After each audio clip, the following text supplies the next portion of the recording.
Right guys, and welcome back to the channel, and today we're going to be digging into the brakes on the BMW. Now for a while these have been becoming a bit of an issue. With the front right brake caliper often sticking on, it has now warped the disc.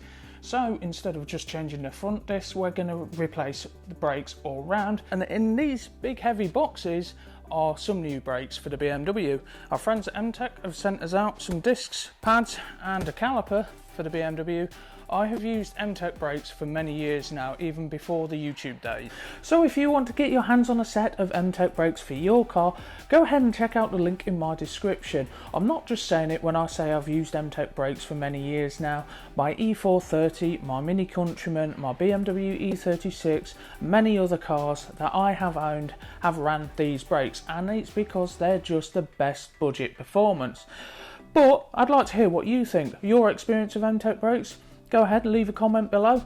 I think they're excellent value for money and I would definitely recommend them to anyone.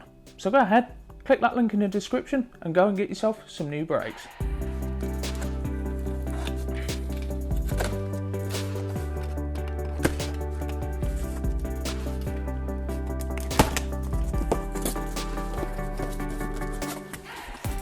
Right, so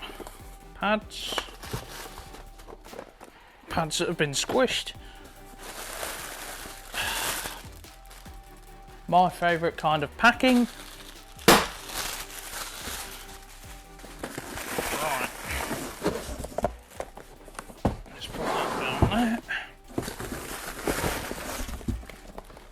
Down there. I'm assuming they're the fronts. That one's about ready to fall out.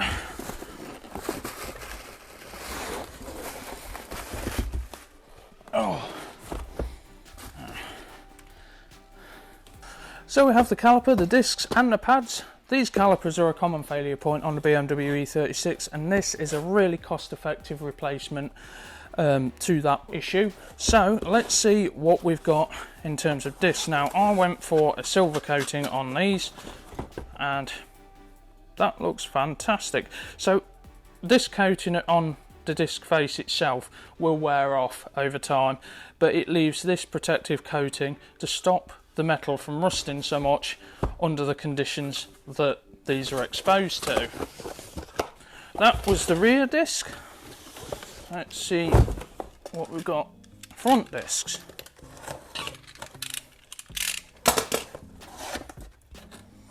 And the same again, silver protective coating. I went for silver because I just want it to look sort of factory. I don't want it to look fancy or jazzy.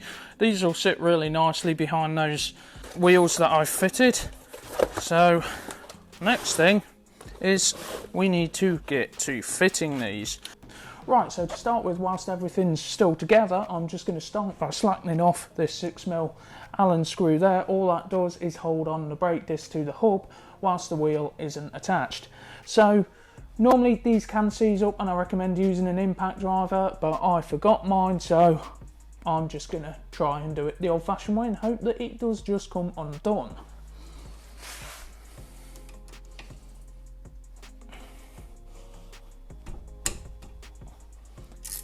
And luckily for me, it did. Right, so the next thing I'm going to do is probably yeet this pad retaining clip across the garage because they tend to spring out sometimes. They're just held in by these locating lugs right here, and you just wiggle them out and they pop out just like that. And if we come in behind here, you should just about be able to see the two 16mm bolts up here and down here that hold the caliper carrier to the hub knuckle itself. We'll just have to crack them off and then we'll be able to remove the whole caliper and carrier in one go, which obviously enables us to get the brake disc itself off. Now I do strongly recommend when doing this that you actually use a 6-sided socket, not a 12-sided socket, because 12-sided sockets have a nasty habit of rounding off the edges of tight bolts. But we'll find out whether that's going to be an issue because I can't find any of my 6-sided ones right now. So let's get into the point.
So doing the rear brakes is exactly like doing the front brakes. The only difference is you have the parking brake to account for.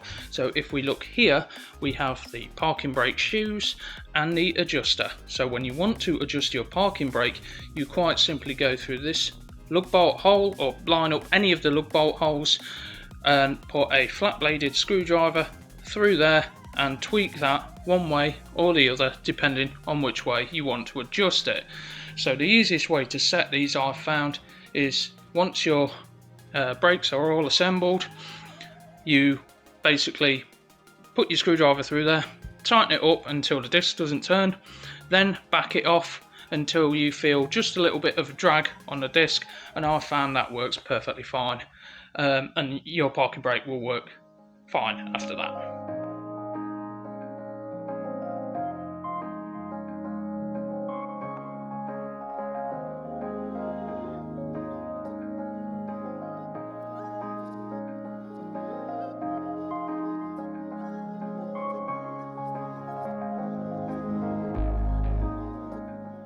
So we're onto the front right now, and if you look here, this is just how much this is dragging. Now that's not as bad as it could be, but it is still taking a lot of effort, and it was completely locked up when I first turned it.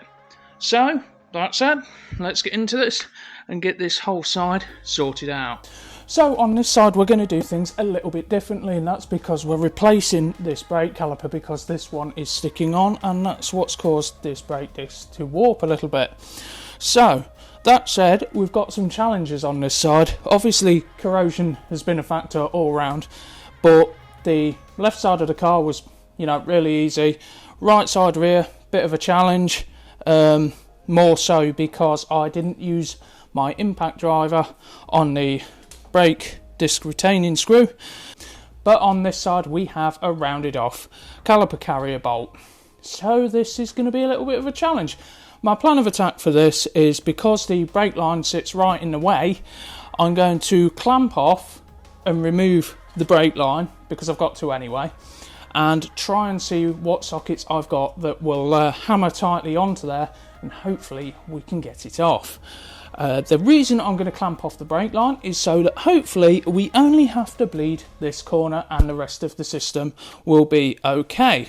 That said, let's get on with this because it's already quite late on, and I need to get this done. These are the clamps that I'm going to use. You can get these off eBay for, I think I only paid about £7 for these. They were dirt cheap. That's probably like, I don't know, $10, $11, something like that. I'm no good at conversions. These are coolant hose clamps, but I have used them on brake lines before, and I'm going to use a smaller one in the hopes that it will stop the fluid leaking and also just stop any air going back up the line. So let's give this a go and see if it works out how I plan.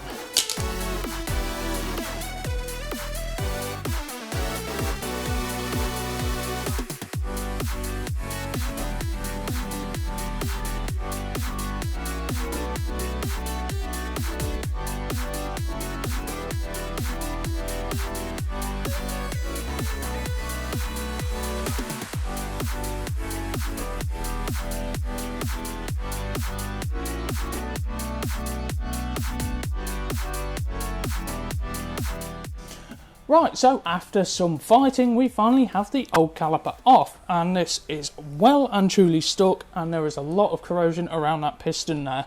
There was no way this was going to keep going for much longer.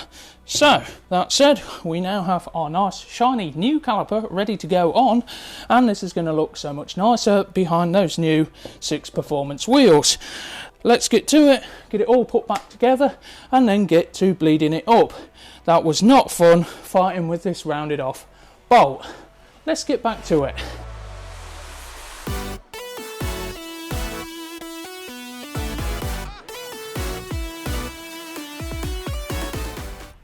So to make things easier as I'm on my own, rather than having someone pumping the pedal in the car, I'm going to use this Sealy pressure bleeder. Now these are great if you're working on your own and for just speeding the job up. But if you're running a low fluid level like I am, you have to pay close attention to it because you don't want to fill your braking system with air when that fluid runs out. But because we're only bleeding through a small amount, I've already let gravity take control and push some fluid through. This is just making sure that there's no air in that corner, and hopefully, if all goes to plan, we will only have to bleed that corner.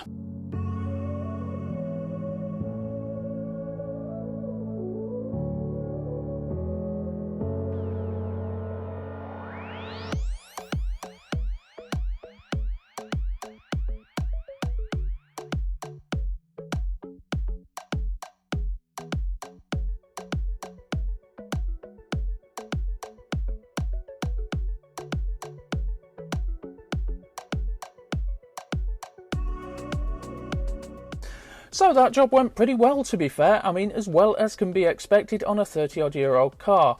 Rounded off bolts and that are to be expected on older cars, and normally something's pretty well stuck. That said, we got there in the end, and I want to say a huge thank you to Mtec Brakes for jumping on board with this project. If you want to get yourself a set of Mtec brakes, please head to the link in my description and tell them M-oneeleven sent you. I'll really appreciate that. Also, leave a comment down below. I want to know your experience with Mtec brakes and what you think of them. I've always found them to be excellent budget-friendly products that are great value for money, and they kindly jumped on board. So thank you again, Mtec. And if you want to get yourself a set of good brakes for your car and you're on a budget, please hit the link in the description, head to Mtec's website and check out the range of brakes that they have got. Thank you again, Mtec, and I hope all you guys have found this video useful. And please don't forget, like, subscribe and share, and we will see you in the next one. Thanks for watching.